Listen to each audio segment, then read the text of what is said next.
darle partida e inicio a esta conversación presentando a nuestros invitados.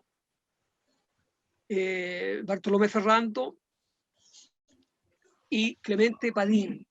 Buenas tardes, muchas gracias por la invitación a participar en esta conversación con Clemente y contigo.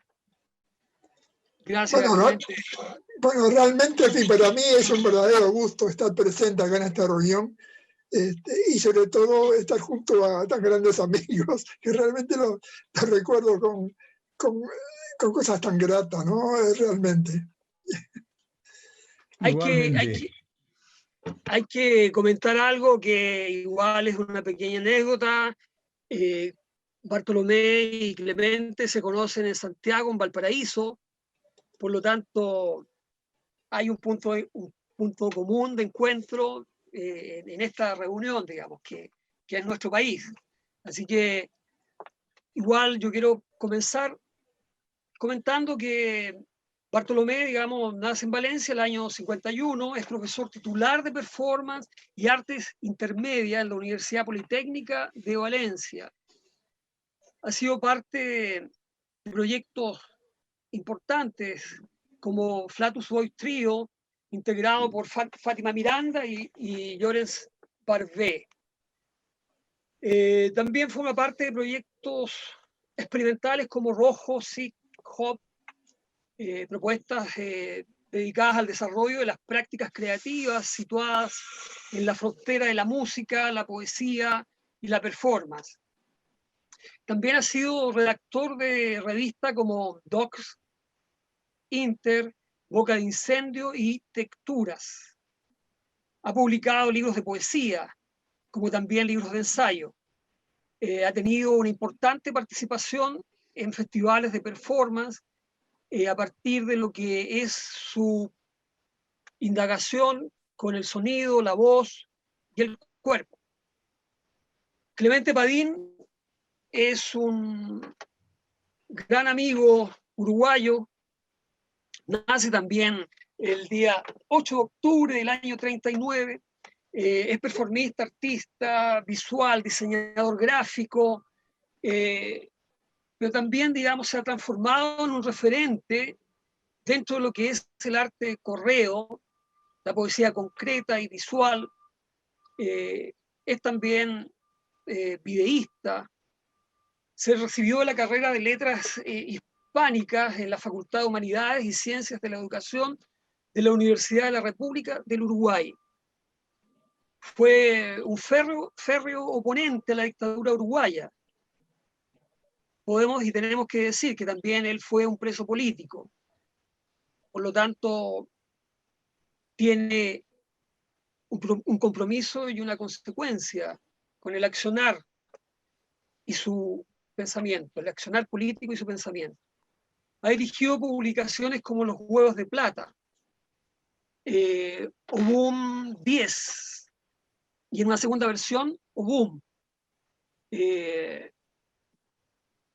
Ha colaborado también con la revista chilena Escáner Cultural, revista de artes visuales y de nuevas tendencias artísticas.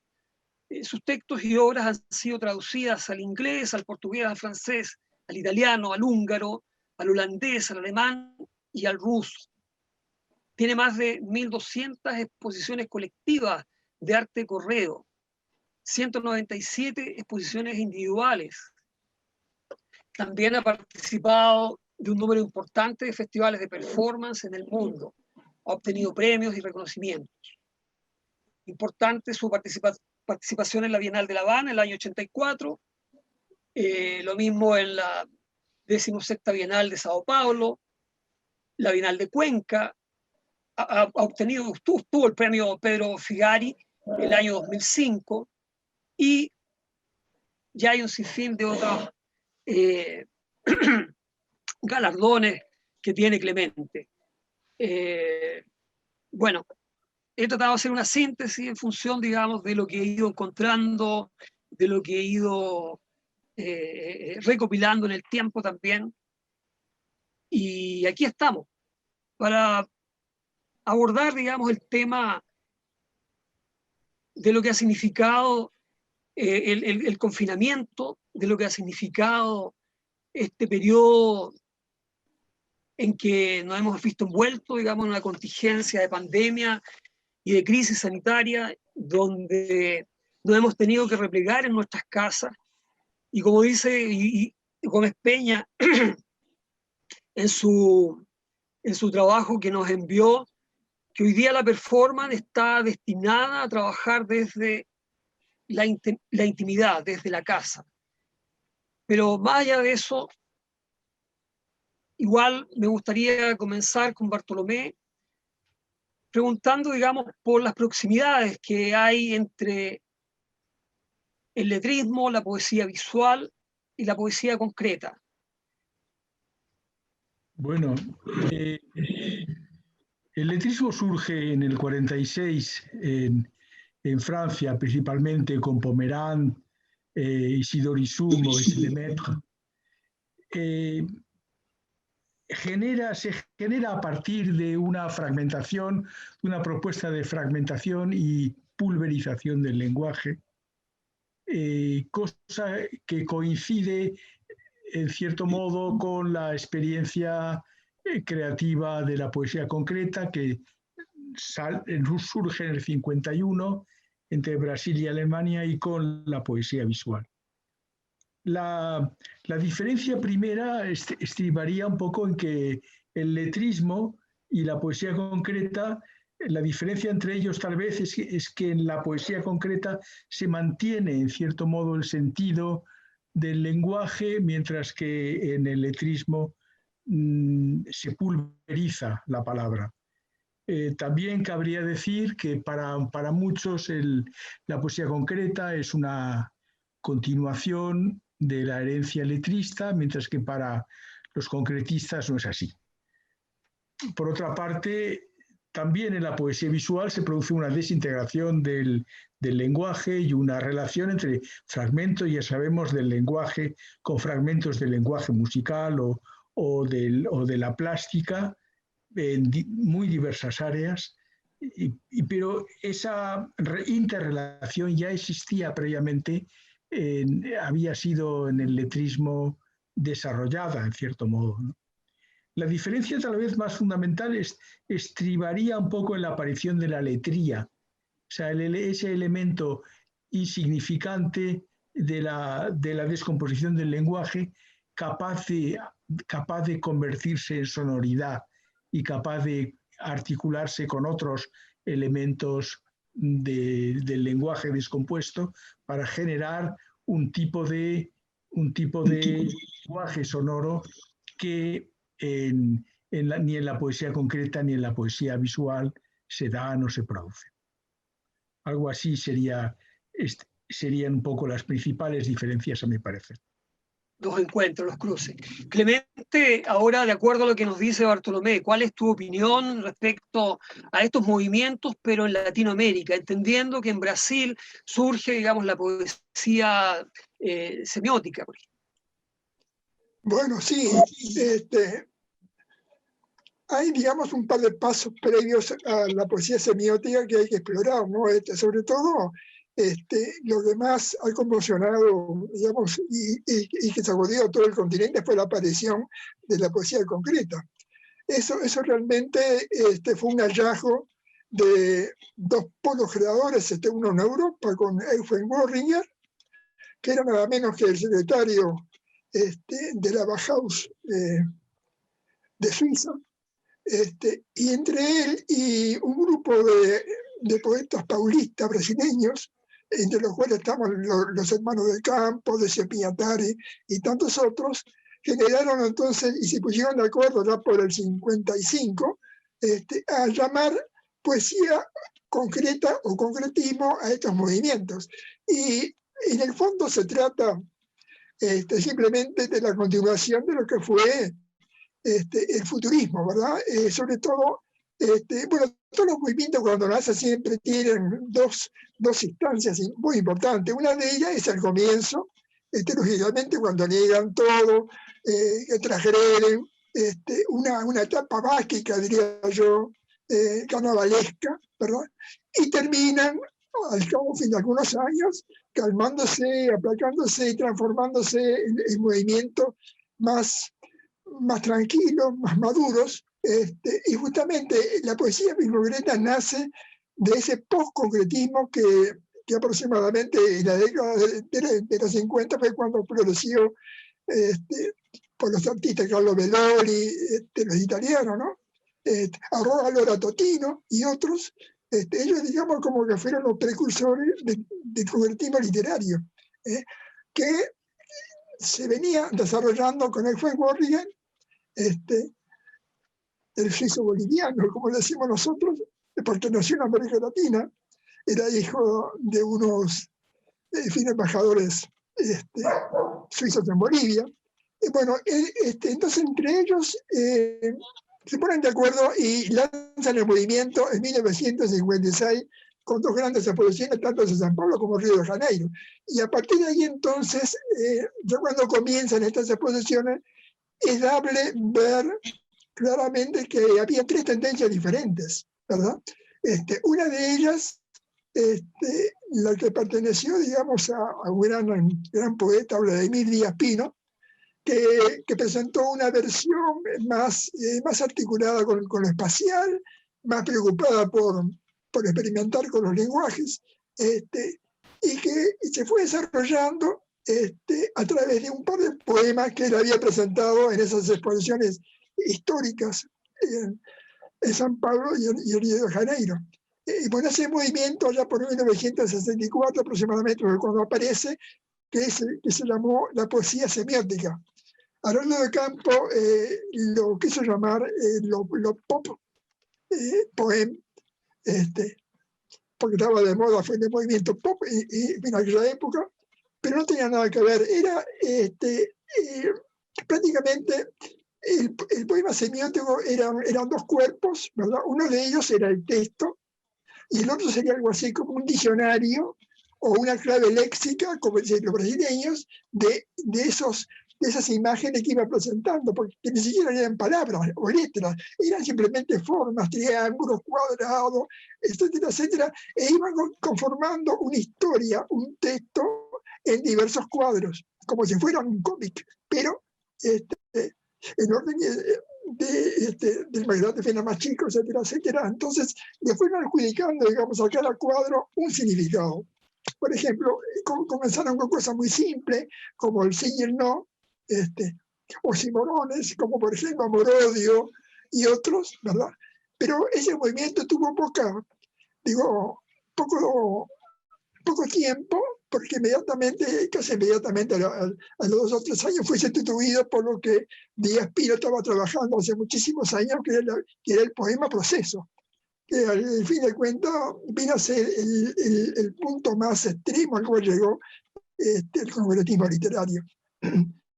Bueno, en fin, podría seguir hablando sobre el poema proceso de Emilio Díaz Pino, pero no quiero olvidar a los otros dos grupos. Uno de ellos era el grupo de la revista Noigandres de San Pablo, con los hermanos de Campo, Haroldo, Augusto, Decio Piñataro, y otros poetas muy interesantes, ¿verdad? Que fueron prácticamente lo que le dieron el grueso de todo el movimiento al mundo, y además fueron conocidos como los verdaderos creadores. Pero sin olvidar además que hubo otra tendencia, que es un tipo de poesía que era muy parecida a lo que estaba practicando en los grandes, pero con una aplicación, con mayor pulsación en lo emotivo, ¿verdad? Y en la duración. Bueno, más o menos. Y lo que puedo decir es que sobre el letrismo me conozco muy poco, pero les puedo decir que hubo poca resonancia en toda América Latina, salvo en Cuba, que ahí arribó en una se estableció allí en una de las ciudades litorales, como era Santa Clara de Cuba. Ahí junto con otros poetas sacaron una revista, Letras, ¿verdad? A través del cual pudo difundir, digamos, todo el ideario del letrismo, ¿verdad? Pero no pasó de eso.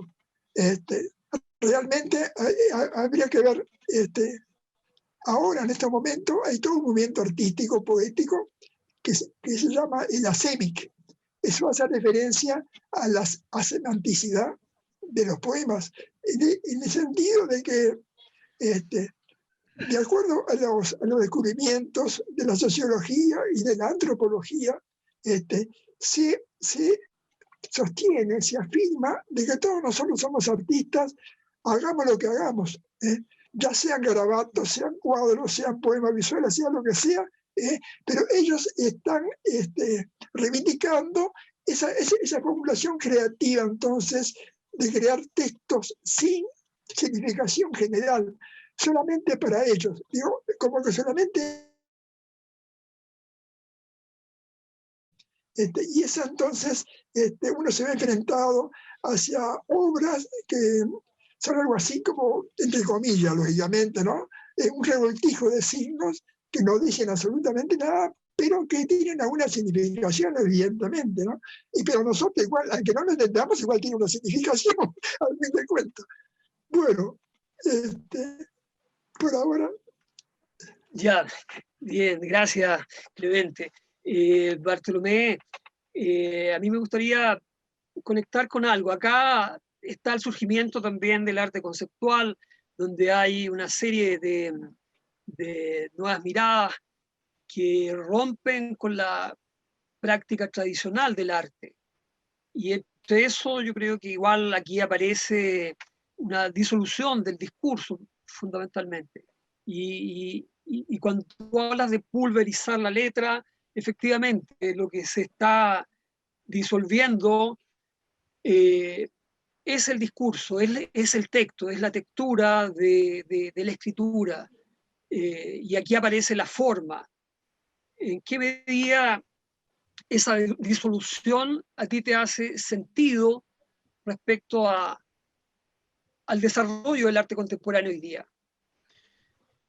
Sí, yo partiría un poco del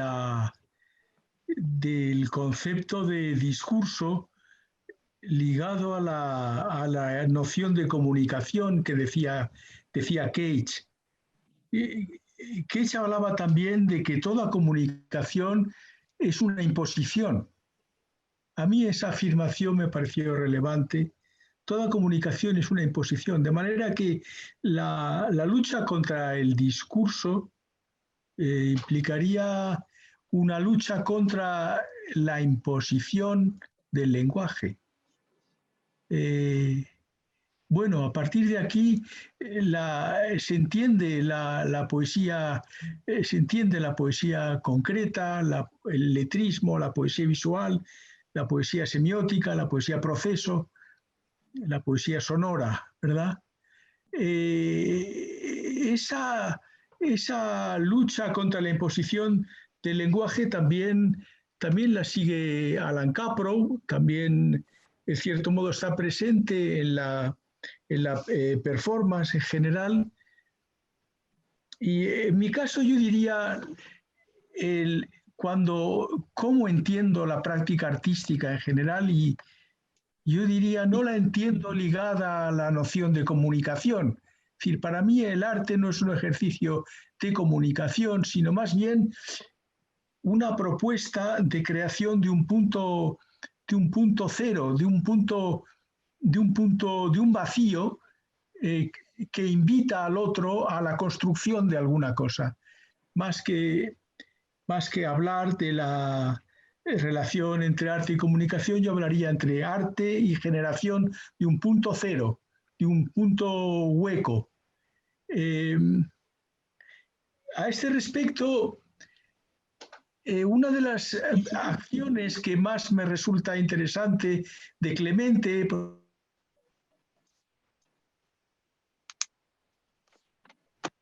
es en esa pieza. En esa pieza, a mí lo que me parece más relevante no es el sentido y la conexión semántica entre las dos palabras, sino lo que hay detrás. Y lo que me lo que me seduce, lo que me atrae de su acción es lo que hay detrás. Y lo que hay detrás es, para mí, la idea de giro, la idea de giro, de pequeño cambio entre la letra Z y la letra N. Y a partir de la idea de giro, me invita, en cierto modo, a leer su acción aplicada a diferentes áreas. Por ejemplo, aplicada al habla, aplicada a la percepción visual, aplicada al pensamiento, aplicada al deseo. Es decir, cómo a partir de una pieza de Clemente, y un poco la traslado a una experiencia personal y, en cierto modo, la aplico. Y de qué manera ese giro, ese pequeño giro, hace que lo que observo a mi alrededor sea justamente algo que no he descubierto nunca, ¿no? Y esa invitación al descubrimiento es para mí lo que resulta importante en este ejemplo, ¿no? Y en cualquier ejemplo artístico, diría. Vistas así las cosas, digamos, la lucha contra el discurso lo que deriva es en otra forma de hacer en arte que en cierto modo está alejada para mí de la noción de comunicación, y ese alejamiento puede chocar o es discutible, pero cada vez lo veo más evidente. Perfecto. Clemente, yo sé que para ti, el arte es, discúlpame. Yo sé que para ti igual el arte es comunicación, o sea, lo has planteado, digamos, y lo has sostenido también en tu tesis de trabajo. Claro. Yo quería contarle a Bartolomé un concepto que pienso que es muy importante, digamos, ¿no? Y fue el concepto de la imposición de los discursos. Justamente, yo estaba recordando, mientras él hablaba, de que en los 60 del siglo pasado, durante casi toda la década se cuestionó al lenguaje verbal, y se decía que él era prácticamente quien ordenaba a los pueblos, a las gentes, a que sean obedientes, etcétera, etcétera, a través del discurso, a través de la autoridad de quien hablaba y quien decía, digamos, cómo debían ser las normas que todo el mundo debía cumplir. Y todo ese movimiento que es amable ver, digamos, en todas las revistas, ¿sí? En general, porque siempre había una página tirándole la bronca a la exposición del discurso. Y justamente en el 68, en el movimiento mayor francés, es cuando aparece realmente una de las primeras consecuencias, que fue justamente la aparición de la poesía asemántica, o sea, la poesía visual sin significación verbal. ¿Qué significa esto? Significa que muchos poetas que no querían dejar de lado su arte, su poesía, decidieron seguir escribiendo, pero sin que la significación o el discurso interfiriera en su discurso, entre comillas, digamos, de alguna manera, ¿no? Y realmente fueron 2 o 3 años en el cual, digamos, prácticamente toda la vanguardia en aquella época estuvo practicando, hasta yo mismo incluso tengo 3 o 4 años de trabajos ahí, en fin, inmersos, en la cual creamos poemas visuales sin significación verbal, solamente con letras o con parte de letras o parte de palabras, armonizándolo geométricamente, etcétera, etcétera.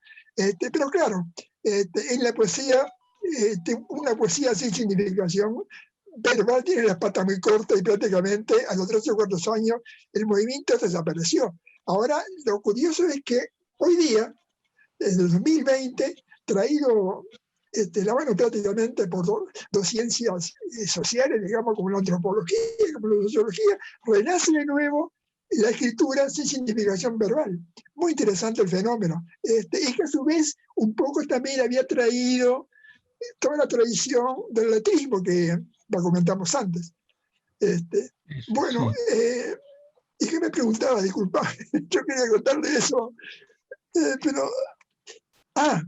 Bueno, yo lo que te puedo decir es esto, con respecto a esos momentos iniciales de lo que fue para nosotros, digamos, lo que llamábamos movimientos vanguardistas.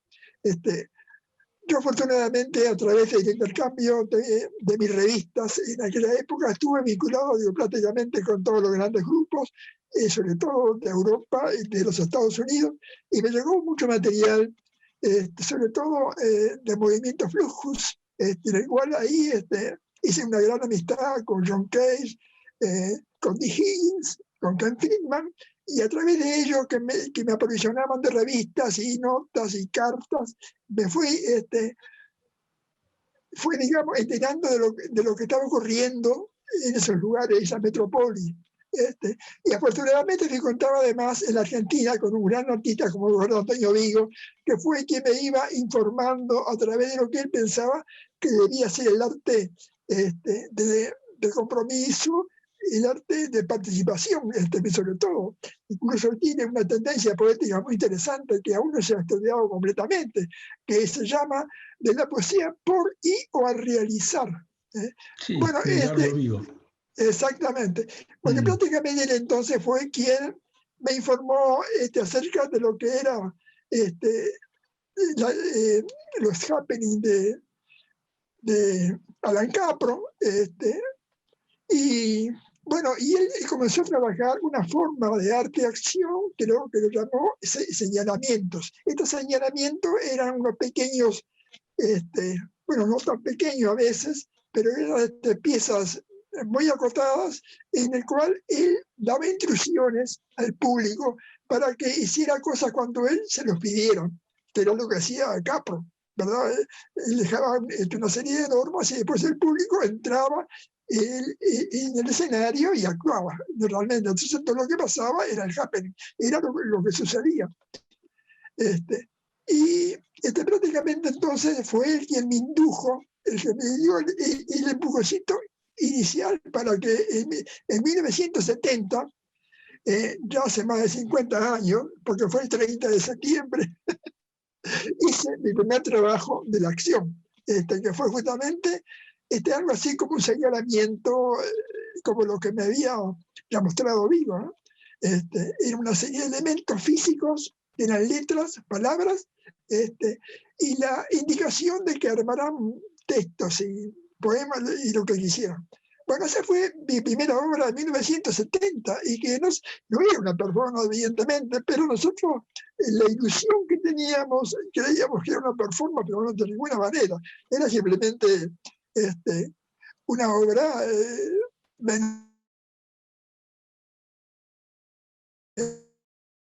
eso fue evolucionando hasta que evidentemente se transformó en una performance, ¿no? Yo realmente, mi primera sin performance fue en el 75, 5 años después, pero ya tuve que hacerla en Brasil, en San Pablo. No sé si de alguna manera pude responder a lo que me había preguntado, Paco.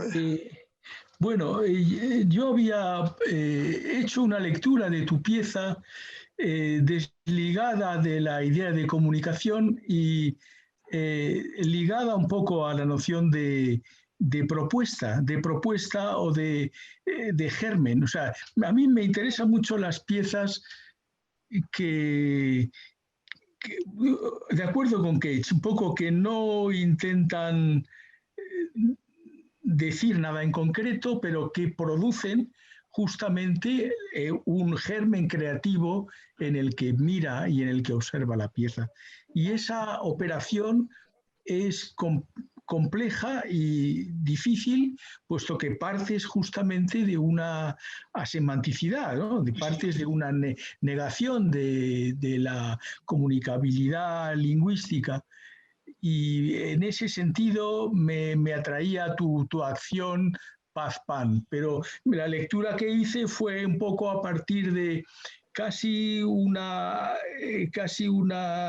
lectura interna de la pieza, como leer el giro que propones en la pieza y que transforma la palabra paz en la palabra pan. Y esa es un poco lo que me parecía como una fórmula a reivindicar, digamos, en el proceso de creación en general. Sería una propuesta, en cierto modo, de alejamiento del discurso. De alejamiento del discurso y de, digamos, de provocación de la creatividad del otro. Y en el happening que tú hablabas, pues bueno, en el happening de Capro se trataba justamente de provocar el desarrollo de la creatividad del otro mediante a veces una serie de propuestas insertas en el happening y otras veces de forma mucho más libre, ¿verdad? Y bueno, pues en esa vía es como yo leo ese alejamiento del discurso que también está ligado al letrismo, a la poesía concreta y a la poesía visual. Sí, sí. Sin duda, Bartolomé, que Paz Pan es un referente que en alguna medida responde a esta inquietud de lo que es la disolución discursiva. Ahora, en tu trabajo fonético surge, de acuerdo a lo que tú has comentado en distintas conversaciones, surge el intersticio como parte de la expresión. La pregunta es, entonces, ¿cuál es el material que llena ese vacío o ese lugar? Vamos, una cosa es la inclusión del intervalo en la obra sonora y otra cosa es que la obra sonora en sí, con los intervalos incluidos, provoque o genere un estímulo creativo en el otro. Esa sería, digamos, el punto difícil y complejo de lo que a mí me gustaría y me interesa hacer.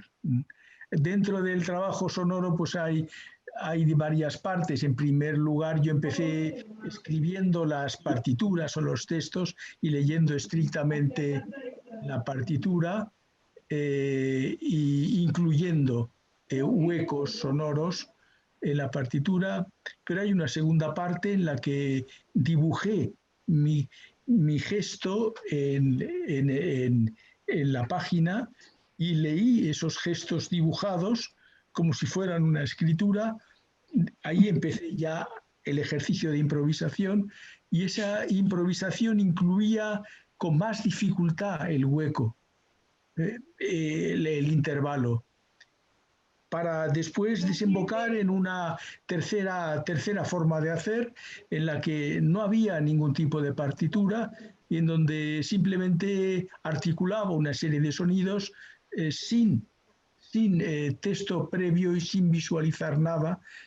Y en ese momento, o a veces en coordinación con un músico, con una bailarina, o con otro vocalista, y esa relación de voz improvisada con otra persona o solo, incluir ahí el intervalo o el hueco me resultaba y me resulta más complicado.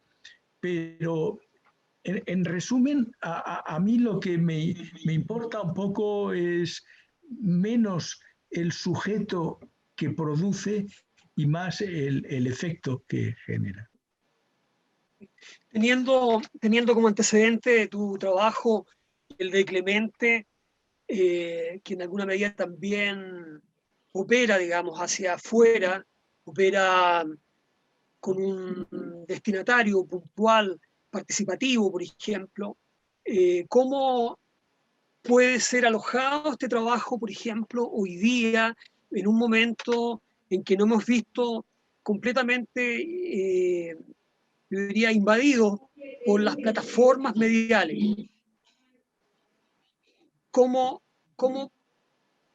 ustedes pueden hoy día entender la práctica de trabajo de arte que ustedes hacen, atravesado por estas tecnologías que hoy día están aquí, entrando a nuestras casas y comunicándonos con España, Uruguay, China, Bolivia? A mí la tecnología y la aplicación, la utilización de la red para para mostrar un trabajo personal me parece interesante, pero en performance, y yo creo que en eso coincido, no sé, lo veremos, coincido con Clemente. Me interesa más una conexión más presencial. Es decir, en la medida en que me parece que el contacto presencial implica una transmisión de energía entre emisor y público, una transmisión de energía que en el caso de la virtualidad se da de forma mucho más reducida, yo diría. Para mí la transmisión de energía en la performance es fundamental. Es un poco lo que decía Abramovic. Abramovic hablaba del arte como una pura transmisión de energía, o lo que decía Conchi en relación a que esa transmisión de energía era capaz de transformar al otro, ¿no? Yo creo que los media permiten el trasvase de alguna serie de acciones a áreas muy diversas, pero digamos el ejercicio de transmisión de energía al otro se produce de forma directa en una actitud presencial y por eso un poco tiendo más a valorar el ejercicio del arte de acción ligado a la presencia del artista y ligado a la presencia del otro que ve la acción y que observa la acción. ¿Y tú, Clemente, qué piensas? ¿Cuál es tu opinión respecto a lo Bueno, que está en discusión? opino realmente prácticamente lo mismo, estoy completamente de acuerdo con Bartolomé. Realmente la presencia física del performance es fundamental para poder transmitir de una manera mucho más directa lo que él piensa. Yo mismo tengo una pequeña estrategia que le he venido llevando durante toda mi vida, que es simplemente antes de comenzar una performance trato de mezclarme con el público, con la gente, conversar mucho con ellos, para que de alguna manera tome contacto físico y verbal conmigo. Eso después me va a resultar fundamental para mi trabajo de convencer al otro de que yo tengo razón en lo que estoy diciendo con la performance. Evidentemente, porque después de todo, siendo arte, y evidentemente siempre bueno, iba a ser un pequeño, pero no, hay un gran manejo del manoseo intelectual frente al otro que está mirando tu obra. Que una, porque prácticamente no conoce casi nada de lo que es el soporte artístico, y otra, porque de repente está descuidado. No va pensando en lo que le pueda ocurrir, y si le aparecemos nosotros, los artistas, que somos peores que los publicistas y que los políticos, tratando de convencerlo de que lo que él está diciendo o lo que yo estoy diciendo es lo razonable y lo que hay que seguir adelante.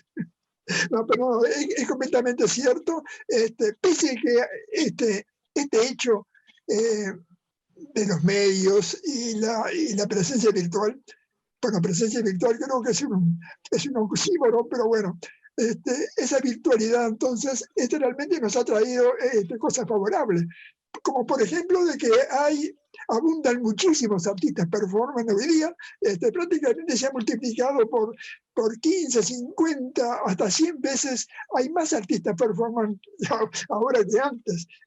Y ya antes de que comenzara esta pandemia, ya teníamos aquellas historias de la performance fotografía, teníamos también las historias de la video, performance de que prácticamente se armaba como películas, con su presupuesto, con sus actores, con prácticamente todo lo que, si bien alguien pudiera decir que es una deformación de lo de la performance, sin embargo, prácticamente estaba ya preanunciando esta etapa de la performance que sin duda va a dejar muchas enseñanzas. Por lo pronto nos vamos conociendo prácticamente todo. Nos vamos distribuyendo por tantos y tantos grupos que ya prácticamente nos conocemos todos. Sin duda, bueno, aquí esta reunión hoy día en alguna medida también es parte este efecto Claro, claro. que nos convoca y que va dando también algunas pistas para entender hoy día que se abre una necesidad, por un lado, que es comunicar, transmitir acciones a través de distintos encuentros, festivales latinoamericanos, qué sé yo, en la misma trienal. Por lo tanto, nos hemos visto obligados a situarnos en un nicho y en un soporte que hemos tenido que aprender, y con todas sus ventajas y desventajas.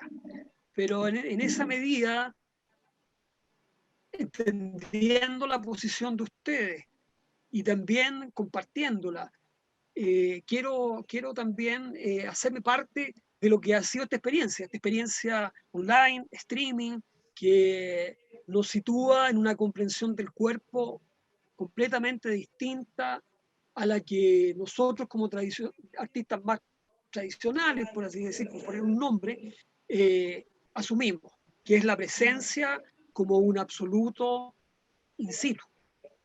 Por lo tanto, las nuevas tecnologías o la transmisión online, ¿en qué medida viene a cambiar ese estatuto de la performance? Bueno, a mí me parece que tanto la performance virtual como la performance presencial exigen un trabajo con el cuerpo equivalente. Del aquí y ahora, del aquí y ahora del cuerpo, del aquí y ahora del cuerpo en una performance en streaming, para mí el trabajo es equivalente al trabajo que hay que hacer con el cuerpo en una performance presencial. Ese aquí y ahora que equivale un poco al desarrollo del concepto de presencia, a ese aspecto, yo le añadiría otro, derivado también de Cage, que sería el concepto de descentramiento del cuerpo.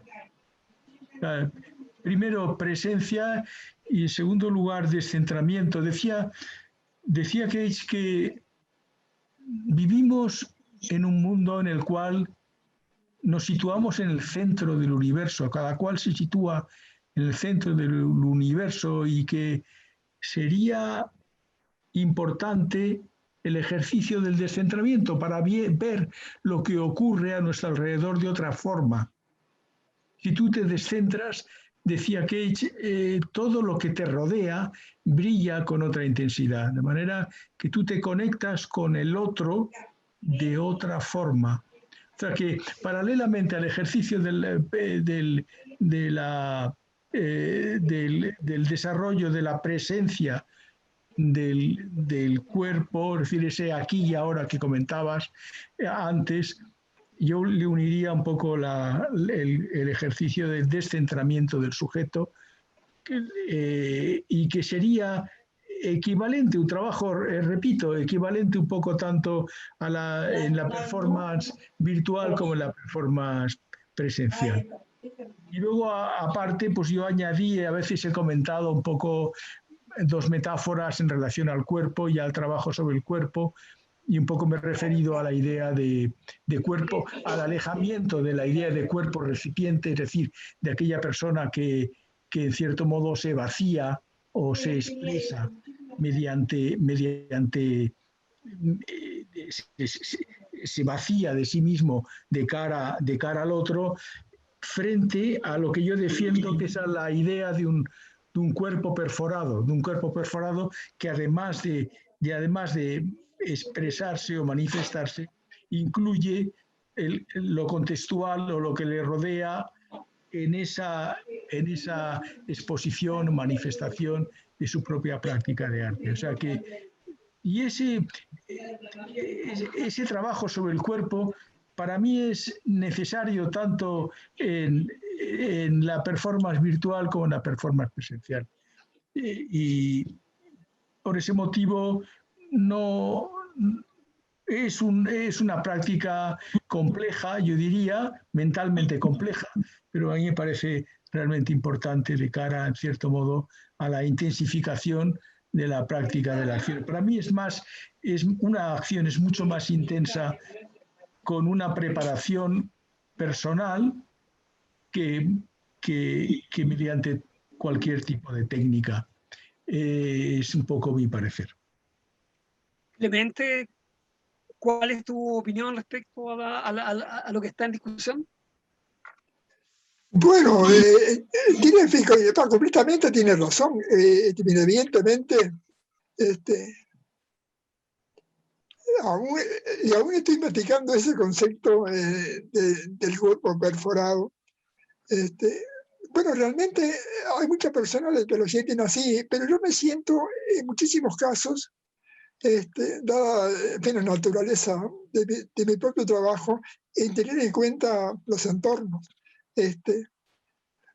Como ya les adelante algo con respecto a lo que es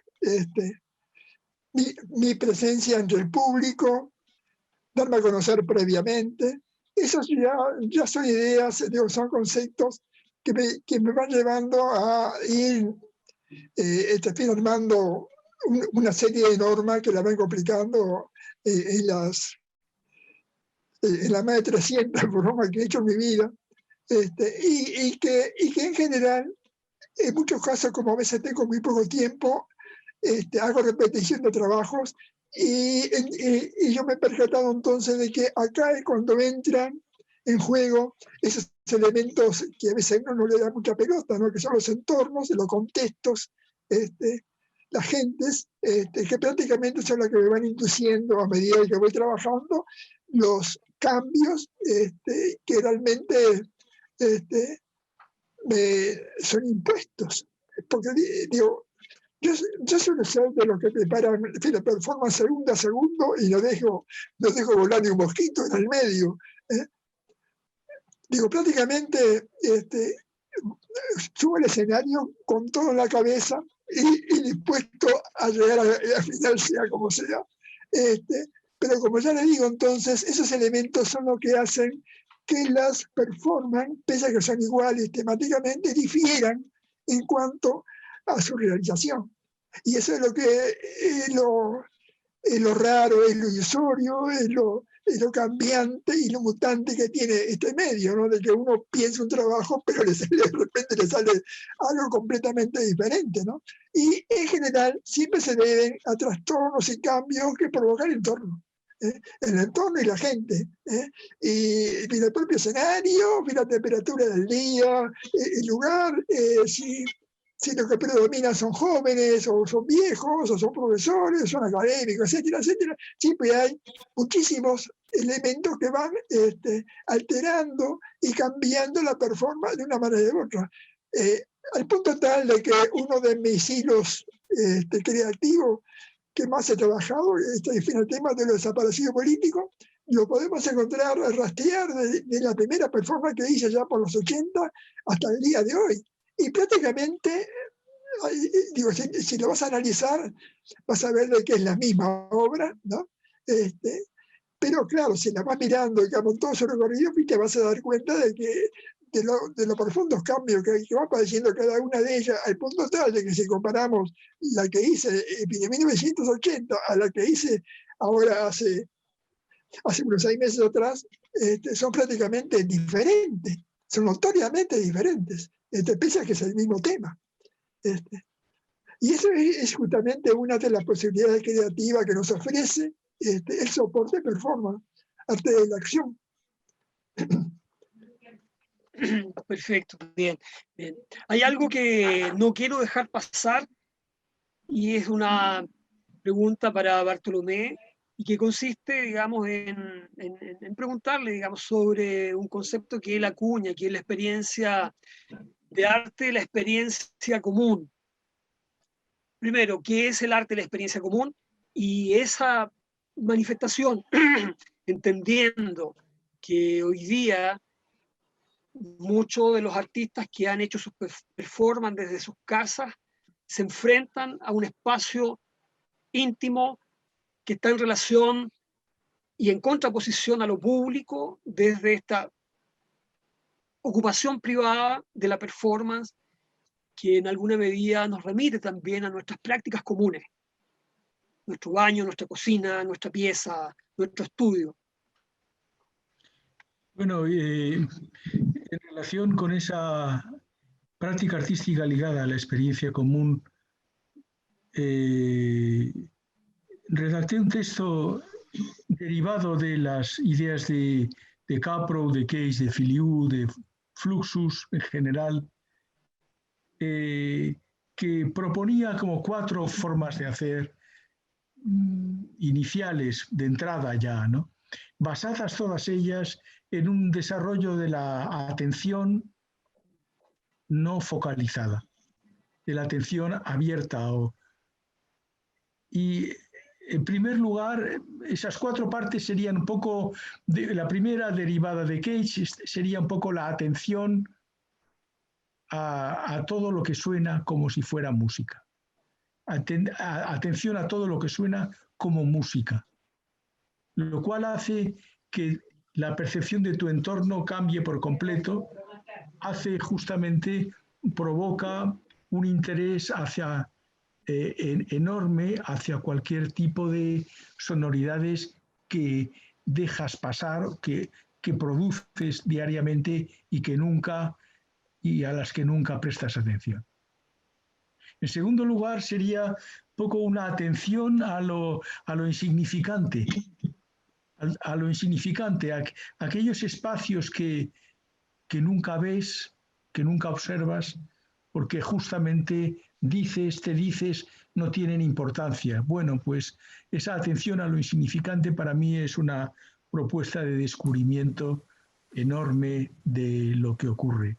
Y al mismo tiempo y paralelamente sería la consideración de ese insignificante como punto de arranque, como punto de partida de algo, que sería un poco como una lectura más oriental de la valoración de lo insignificante. En tercer lugar, es un poco una atención al intervalo, a la noción de intervalo espacial. Tú cuando te mueves, cuando realizas cualquier operación, cuando te desplazas a algún sitio, generas una serie de alteraciones de distancia interválica entre ti y los objetos o personas que te rodean. Esa alteración que produces continuamente, yo las leo un poco como unas esculturas aéreas, cambiantes, que tú produces sin duda continuamente. El aire es una materia y tú alteras esa materia, generas unos volúmenes diferentes, un poco la atención a esos volúmenes, como si estuvieras esculpiendo el aire continuamente. Y en cuarto lugar, un poco una atención también al discurso del habla, como una trabazón de elementos lingüísticos que tienen intercalados una serie de vacíos intermedios que de pronto se deshacen o de pronto preguntan algo y al preguntar abres un abanico de posibilidades que la respuesta lo cierra. En fin, a la lectura del habla como un elemento plástico. Esos 4 elementos para mí dan pie al desarrollo, es el inicio todavía, dan pie al desarrollo de una valoración de lo común como una práctica artística permanente. Y a mí eso me parece relevante, me parece importante. Es algo, repito, derivado de Fluxus, derivado de Cage, derivado de Capro, derivado de Robert Filiu, y que en cierto modo practico a diario. Y esa es un ejercicio que provoca una cierta transformación y una cierta transformación perceptiva, lo cual me resulta importante hacer y en cierto modo exponer en este momento. Perfecto. A propósito de espacios comunes, veo el recorte del cuadro que hay detrás de ti, Bartolomé, Clemente.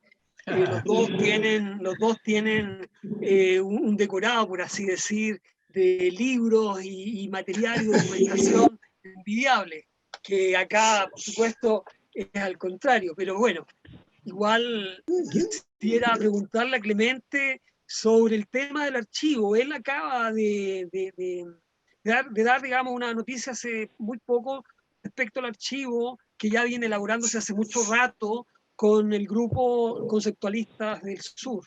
¿Qué pasa, Clemente, con la idea del archivo, con la documentación? ¿Cómo ha sido ese proceso en tu trabajo que debe ser voluminoso?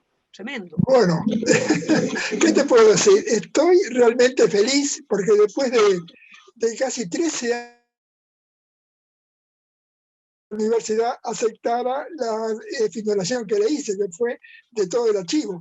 Ahora en este momento, a raíz de las gestiones que hizo la red de conceptualistas al sur, prácticamente ya está en el propio archivo de la universidad, está prácticamente el 80% de mi archivo, ¿no? Y acá pueden ver parte del 20% restante. Y prácticamente... bueno, creo que tenemos un hacker por ahí, ¿no? Bueno, el gatito.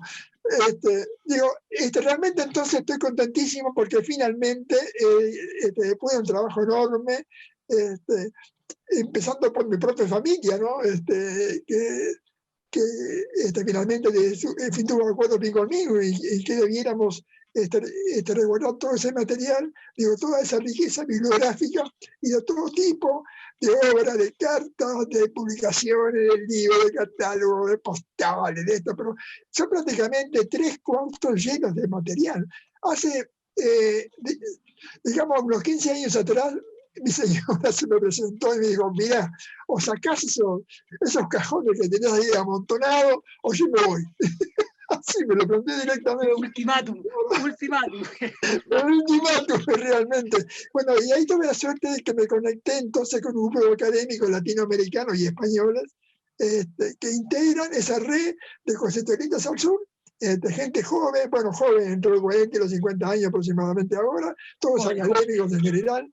Ellos me ofrecieron crear un archivo y para que lo estableciéramos en nuestro propio país.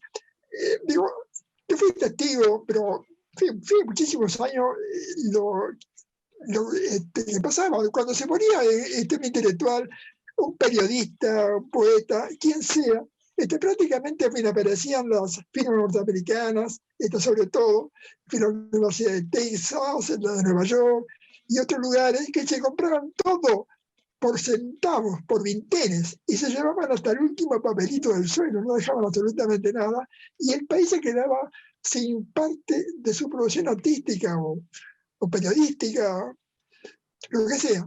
Y me propuse entonces hacer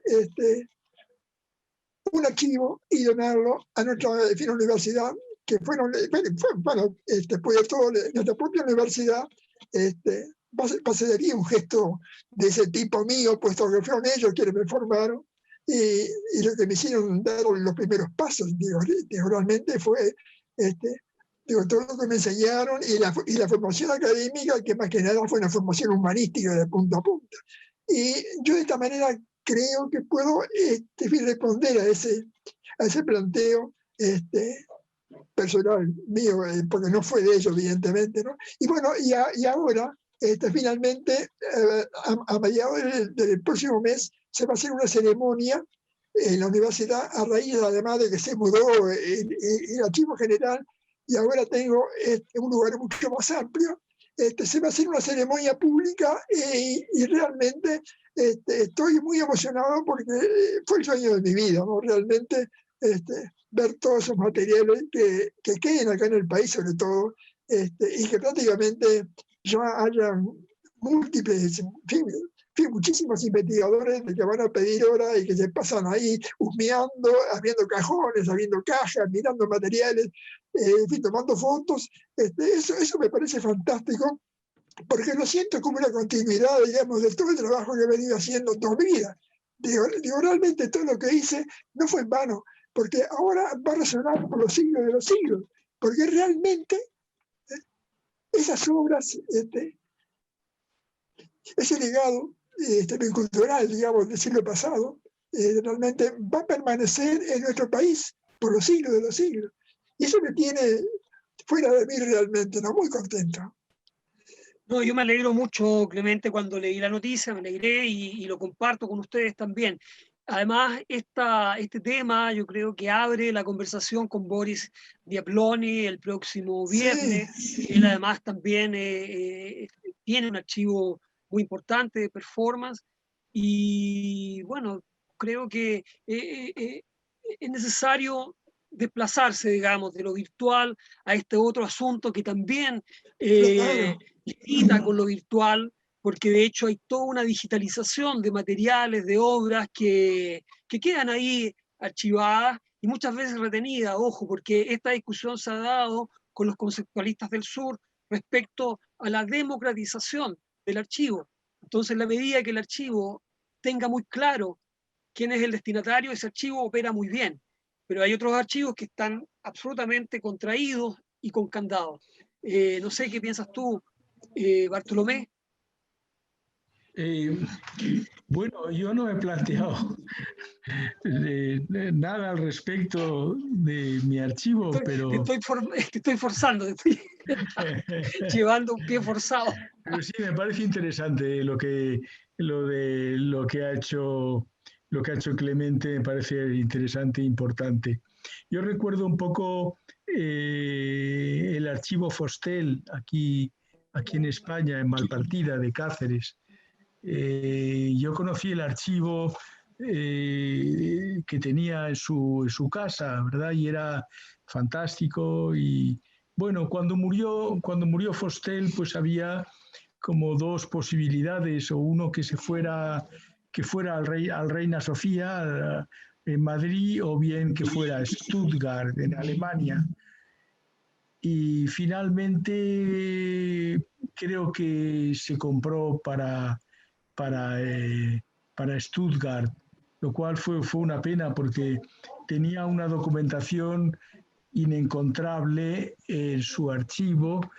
Yo recuerdo, por ejemplo, las cartas manuscritas a Higgins que tenía 2 grandes volúmenes y bueno, como a modo de ejemplo, ¿no? Pero me parece importante un poco digamos, el ver qué haces con tu archivo y un poco lo que ha hecho un poco Clemente, dónde puedo dejar el archivo para que otros puedan investigar al respecto. Y estos archivos que comentas que están cerrados, me parece realmente una pena, ¿no? Esta actitud de dejas un archivo pero no se abre para nadie, que también conozco algún caso, me parece realmente penoso, ¿no? O sea que un poco Sin duda. la actitud de Clemente, pues es estupendo, ¿no?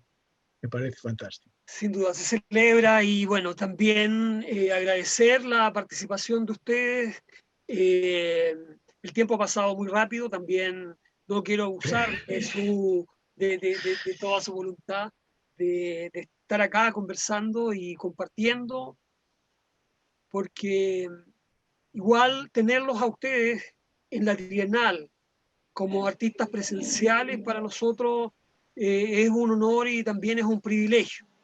Los vamos a estar esperando acá en abril, contra viento y marea, contra COVID, pandemia o confinamiento. Así que, amigos, darles un abrazo virtual, digitalizado también, y decirles que son nuestros referentes también, importantes. Así que... Muchas gracias. Y gracias, Clemente, por esta por esta presencia también virtual. Bueno, igualmente Bartolomé y Gonzalo. Claro, nos vamos a encontrar en el próximo año.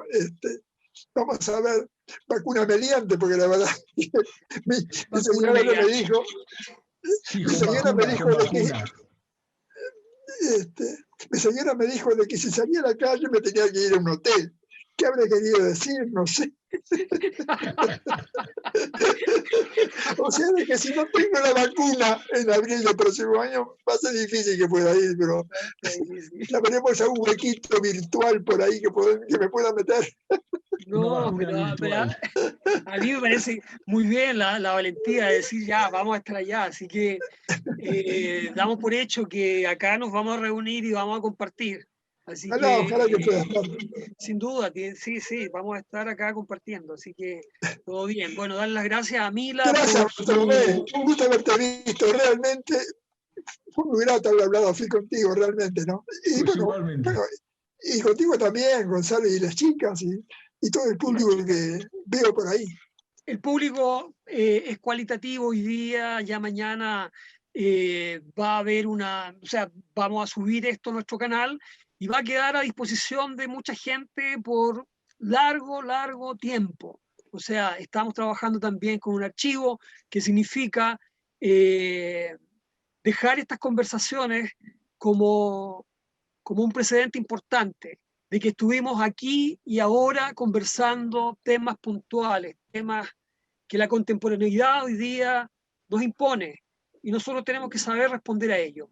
Así que, amigos y chicas y audiencia virtual, un abrazo enorme y nos encontramos. ¿Bien? Igualmente, Gonzalo, Clemente, Mila y Graciela, gracias. Igualmente, chicas, suerte, muchachos, nos vemos. Nos encontramos, cuídense todos. Adiós. Chao. Hasta pronto. Hasta pronto.